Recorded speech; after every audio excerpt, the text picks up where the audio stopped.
Hello, everybody, and welcome to Utopia live show for Ever the Hunted by Erin Summerall. Yeah. Reagan's over here. We had some technical difficulties, but they're all sorted right now. So let's just jump right into it because I know Reagan needs to be somewhere. So let's just say our opinions. Reagan, what were your thoughts on this book? So I really enjoyed it. I really liked the setting. I thought it had like a nice fairy tale kind of element setting, which I appreciated. I liked that a lot of it was set in the woods, kind of a wilderness setting, which I thought was really, really unique and cool. I also really enjoyed Britta, our main character. I thought she was really capable. I really liked that she was trained by her father her whole life, and she really was the best at her trade. I thought that was really, it's always just nice to see. And I think it's more realistic for someone to be so talented because they trained for it for so long. It wasn't just like out of the blue. The romance I thought was fun.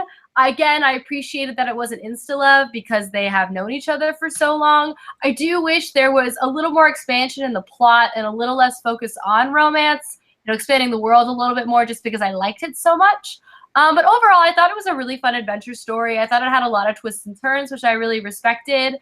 And I gave it a 3 out of 5 stars. Awesome. So my thoughts, my favorite part of this book was the world because it felt very familiar. I think that I kind of pictured it as the UK, but with magical elements involved. And like, it was like the UK was where she was from, and then like Scotland was where her mother was from. Forgetting the names of the places, but so I pictured it like that, and I thought that was very familiar and very cool. It is a very like, in my opinion, very like, not typical, but it's very like familiar, this whole entire plot line and setting and stuff, which I did enjoy because I haven't really read a fantasy novel recently that has just been fun to read, and so that was really great. I love the main character Britta; she was great, and the romance elements to it, I agree with you. Like, it was very prominent, and I thought it was nice that it was insta-love, but it did take over a lot of the plot, but that was fine because you know, it was a very fun book, and I'm excited to see what happens. It's a series, right? I feel like. I want to see what's going to happen in the next installment. And the book cover is gorgeous, so very pretty. I gave it a 3.75 out of 5 stars. It definitely ended like they were going to continue on. Yeah, so that's my favorite was definitely Britta. I don't know. I really liked Britta as a character. Again, like seeing her be able to like show her skills, like go through the forest. It almost had kind of a Robin Hood element to it. Yes, that I thought was really cool.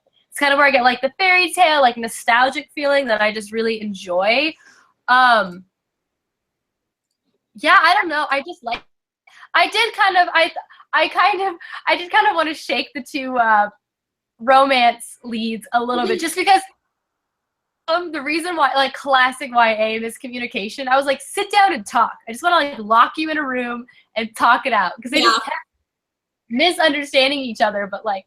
What are you going to do? Yeah, I know. Sometimes you just want to shake them, but then you're like, there's a reason for this, so I'm going to not shake them yet. It made sense. Like, their miscommunication made sense, but you also still just want to fix it. Exactly.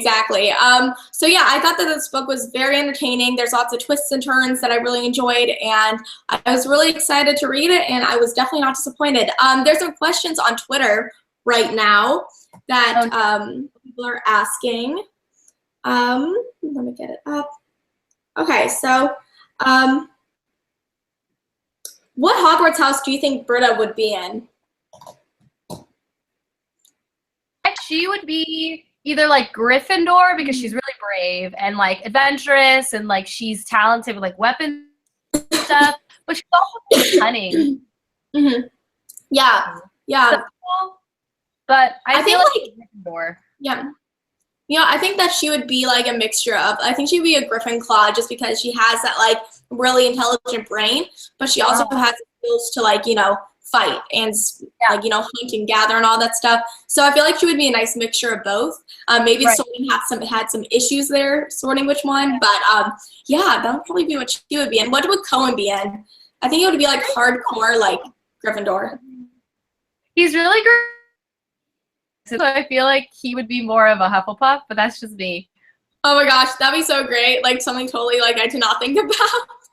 Yeah, it's kind of goofy. Will you be reading the sequel when it's released? Yeah, I mean, we gotta wait like a whole year, but I'm always down for sequels. Fantasy series are my jam. My Yeah, favorite. yeah, no, it was like this book, I like sped through it so quickly and like it was just a very fun read. And I think that I will read the next book because I'm curious as to see what's going to happen in it. And I definitely did really like the author's writing. So wait, okay, I have a question. So you know how she uses like seeds as like almost a swear word? Yeah. That was interesting. I was like, at least when I first opened up the book, that was like one of the first things I saw, and I'm like, seeds? Huh? I know, it's funny. It's funny. I enjoyed it because, like, you know, I like when people incorporate their own language into the books, even if it seems silly when I first started reading it. Then it kind of became natural when I was reading, and I'm like, oh. Yeah. Well, I mean, it makes sense because this is another world, so there's going to be different colloquial languages, like language pieces that would be present. So it's always nice. It just makes the world feel a little richer and like a next step up, you know? Exactly. I'm also just really excited to see the next book cover. I know, it's gorgeous. So pretty. Yeah, it's like one of the best book covers I've seen like this year. I know it's just like the beginning of this year, but it's like a really nice cover. And like the cover artist managed to like create a white book that isn't boring and isn't something that like just looks like plain. I know, it's like so Instagrammable. I like was like so excited. I was like, it's gonna look so good on my feed. Oh yes, girl. Especially your Instagram feed right now is like on point. Do we have any other questions? Let me check. Okay.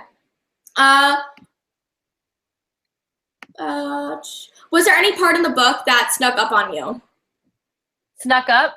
I mean, I guess the ending, because that's sort of like the plot twist. Like, I had a feeling something was up with that one, like, it was to see, because like at the end, like she really did make me feel like it really was the captain of the guard, like how the evidence kind of laid itself out. So the ending, I was a little bit like, oh, wait a second. So that was definitely the thing that probably like surprised me the most.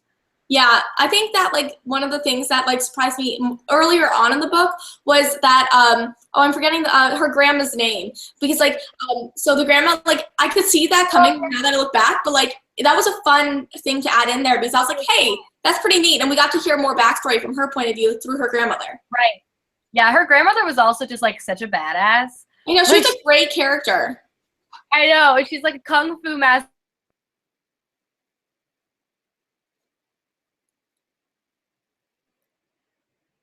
And she's apologized. Yep. No, I thought she was a great character, and like you don't honestly see that many like parental figures in young adult books like this. Then usually they're just like thrust out somewhere random or they're dead or something. So I really enjoyed having her as a main character because it added more like substance to the novel that I really enjoyed reading about. Oh, is it frozen? Hut, like you know, like how she kind of lived like cabin in the wilderness. I always like those trains. It just feels very like superhero-esque to be like get their powers somewhere like reclusive, then they come back into the society to be able to fight another day. Yeah, I love that. Okay. Is it frozen? Oh, am I frozen? Oh, I don't know. It like freezes up sometimes. I'm like, is it on my end or your end? This is like flashbacks to when I was like filming at school. Your vocal isn't freezing. Okay, good. Okay, I'm seeing if there's any more questions or thoughts or anything. Well,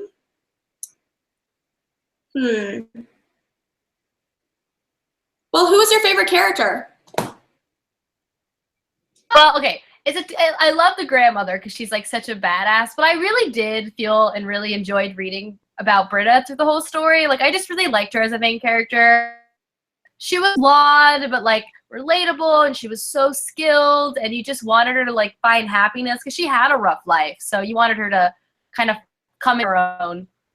Yeah, exactly. I did love Britta a lot. I felt like she was not the stereotypical main character in a novel, in the sense that she did have flaws and she did have hardships even before the novel started. So I felt like that was very interesting. But I think my favorite character would be the grandmother, because I just really like when there's grandmothers and parents in books that have a point to be there, because this one definitely did have a point, and like I really enjoyed that aspect of it. I did like Cohen, but like honestly his character never gripped me. But definitely Britta and the grandmother were really great characters that I like connected with, in the sense that I love their relationship that they have even though they just met each other. Sorry, Matilda just exited really dramatically there for a second. Oh my gosh, Fraser's just sleeping on the ground right here. He's knocked out. Millie, stop. Should we go ahead and announce the next month's book? Yes, I don't have it with me. It's still getting mailed. All right, cool. I'll entertain you guys. Entertainment. Sorry, this live show is so quick, guys, but the next one will be very lengthy. Don't you worry. But yeah. Okay, so want to announce it for us, Reagan? Crazy. My next month's book is our next month's book is The Alchemist of Leuven, which is another fantasy book, which is always like Sasha and I are always really excited to read fantasy. This is a dual perspective fantasy novel following our main character Arya, who has some steampunk elements because she's like a clockwork engineer. She's like really, really good at it, very renowned for it. However, she also deals in the black market and like the organ selling business. So she's definitely kind of morally gray. We also have, I don't know how to pronounce this character's name. Kivria? I don't know. But he is he's our other main character, and he will do anything to see his sister usurp the Dragon King's throne. Their lives intersect, and that is kind of where the story takes off. Susan Denard blurbed it. I just really love the cover. Like, I don't know who this is, because badass. IMO. Yeah, I know. I've heard great things about Elise Kova's books. Like, I heard amazing things. Like, I know that Lindsay blurbed it. So did Ben in the tomes. Yeah, like a lot of people that we know. What? Lindsay Cummings blurbed the back. Yeah. I was looking at the Amazon summary today because I was doing my wrap up in TBR, and I was like, "Oh, look at that! I've seen you, Lindsay." But yeah, everybody's blurbed it. I know Ben blurbed it too. Yeah. What the heck? Okay, well clearly I need to read back a book. I just was focused on the blurb. I didn't realize the endorsements. How funny. Well, I'm very excited now because that's some good seal of approvals right there. Mm-hmm. So you can get with us with Ever the Hunted this month. I really liked it. How'd you feel about it, Sasha? I did like it. It kind of took me, it's like a blast from the past because I used to read books like this all the time. And I feel like recently I've kind of like drifted off. So it's nice to come back to that and having that like moment of like, reminiscence. Yeah, for sure. Awesome. Well, I think that pretty much sums up our thoughts on Ever the Hunted, and we're really excited for the next book, Alchemist of Leuven. And if you guys want to check out this book, definitely go do that because it's really great, and then you can come back and watch our reviews and everything to see what our thoughts were. Thank you guys so much for watching, and we'll see you next month with our next book. Bye, guys.